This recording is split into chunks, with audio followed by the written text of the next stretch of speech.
He started off, "Hey, you guys." She told me not to do it, but I'm doing it.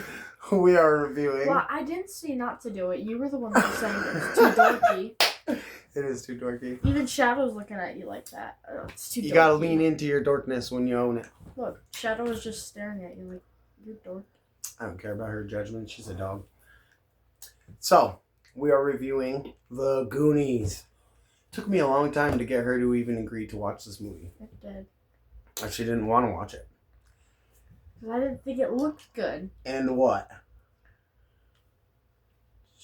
What do you think about this movie? It was actually a really good movie, and I just personally didn't think that it sounded good. Like, the title and everything. The title sounds corny. So I was like, no, I don't want to watch that. That sounds corny, and I don't want to do it. But they played this thing in theaters for us. Yeah, and the theater was actually Bradley right Playhouse, Putnam, Connecticut. That place is awesome. It's literally right down the road. Right down the road from where we live.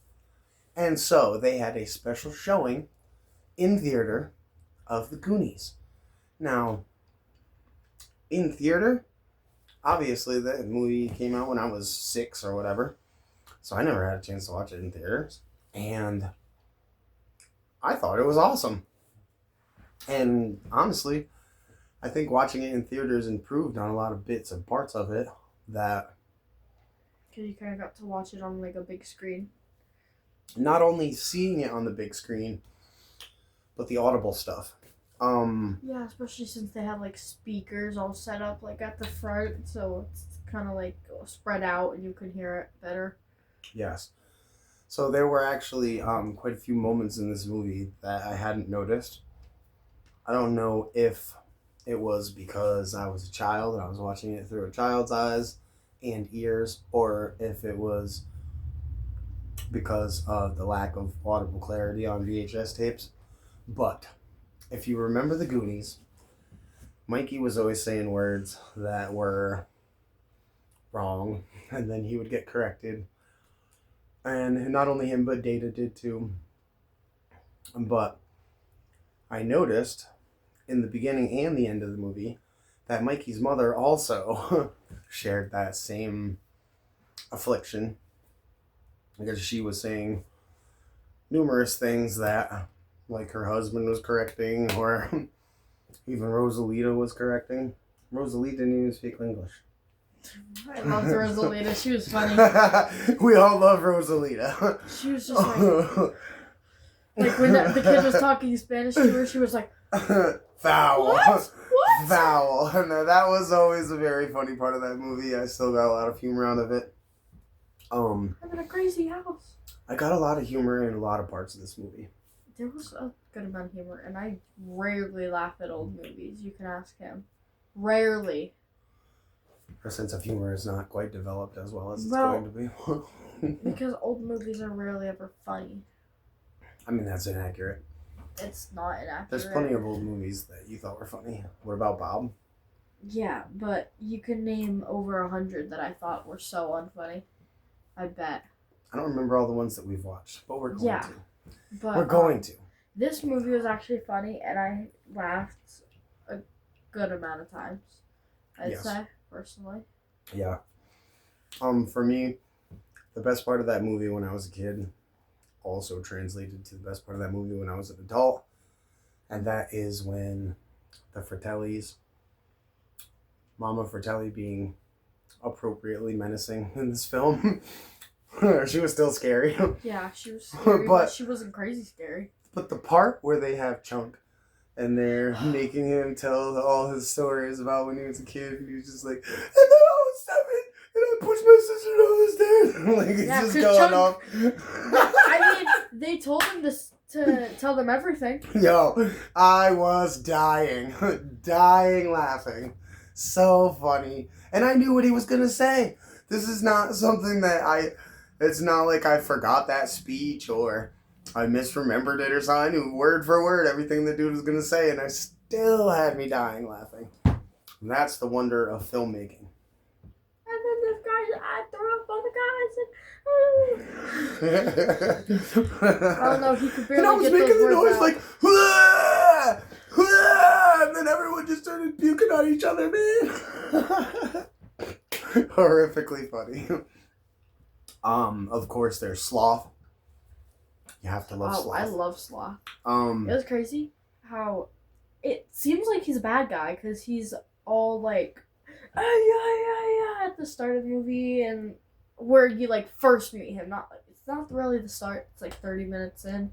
Yeah. We meet him, and he's like all crazy and is causing ruckus and stuff. But it was only because he was being so mistreated, and he just like wanted food and stuff. So he was like screaming. Man. He was screaming because he wanted food. That's what happens when people are starving you to death. Literally. And why would they starve Sloth? He's so nice. Literally. All he wanted was to be loved. Yeah, and then Chunk got put in there with him, and then Chunk made him seem loved because Chunk was like having fun with him.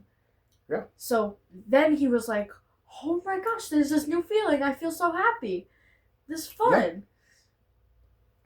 Yeah. Incredible. I love you, Chunk. So, the element of Sloth in the movie obviously was awesome. The set design, everywhere that they went in the caverns, and the coolness of all the traps and all the awesome little tools that Data had on his belt and stuff like that. Data's always having tools, and so does his father. Just pulling out a camera from his waist that didn't work.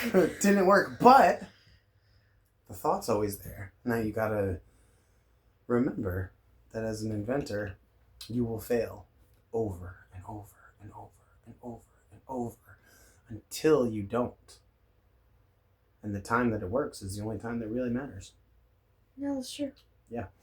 So, much like being an inventor, anything that you try, you will probably fail repeatedly until the time that you don't fail. Well, and that's the only time that really matters. You can't lie. The good thing was that a couple of Data's inventions, or Data, I don't care. I'm just trying to say this. A couple of his inventions, like that little grippy hand thing. I don't know what it was called. It like gripped onto the side of the rock and saved him from being crushed on the spikes. Literally or getting like sheared. Those spikes were. It was close. He was literally right there. We were like this close. Yeah, and so this movie had good lessons in it. It was a good adventure. It was not imbued with a bunch of disgusting and weird, just creepy ideas like so many things are these days. Didn't have any of that. It was just a good, old, rousing adventure with a little bit of fun, a little bit of humor, a little bit of craziness, a little bit of silly. And just, like that's how they used to make kids' movies. Like family movies. That's what we're missing a lot of these days. Is family movies. Where an entire family can go watch a film and it's not parents are sacrificing for the kids and you're just bringing them in as a kids movie. That's not what they used to make. Oftentimes they would make adult movies and they would make kid movies, but then there was always that category of family film. And we've really lost it as a society. That's partly why I even wanted to make this channel in the first place. Was because watching movies with you that were recent was kind of like, there's so many better movies for us to watch. Like, I feel like personally, Lin-Manuel Miranda makes good family movies when he makes like scripts for it and stuff. Did he make Encanto? Well, he made like songs for it, but you can always find like good songs that he made that are family friendly that go with the family movies that other people make. Not to say there's none of these movies. And it's like, there's so many songs that he's written, and there's so many movies that he's probably worked on too, that are family movies. Yeah. And I have a feeling I think talking about Goonies. I think he kind of wrote Viva though, But you're talking about family movies. You were like, oh, there's family movies, and the family movies are only from back then, so you weren't on the topic either. Yo, give me 5. You don't leave me hanging ever. Turkey. What is turkey? Turkey. That's some new thing with these children, man. They never know nothing. And I've raised a couple generations of them into adults. Telling you. They don't know nothing. You've raised one adult. Shut up. You kids aren't the only kids I raised. Did you raise? When I was young, we was babysitting children when we were 9. That's how we did things. Okay, well, you didn't raise In the them. 90s, son! You didn't raise them. Shut up. It's true. For the most part, I was. Well, for the most part, but you probably... But once they were, like, 14, they were probably on their own doing their own 14? You already raised by then. You might as well get a job. No. So, I won't be doing that. what would you rate the Goonies? 10. 10 out of 10, people. Took time to get her to watch it. It was my personal favorite movie as a kid. I'm also going to give it a 10 out of 10, not because I think it's a perfect movie. I think it's perfect for what they worked with, what they created at the time. I don't think there is any perfect film, just perfect for itself. So, Goonies, if you want to watch a movie with your kids that I think they would truly enjoy, she also thinks they would truly enjoy it, give it a watch.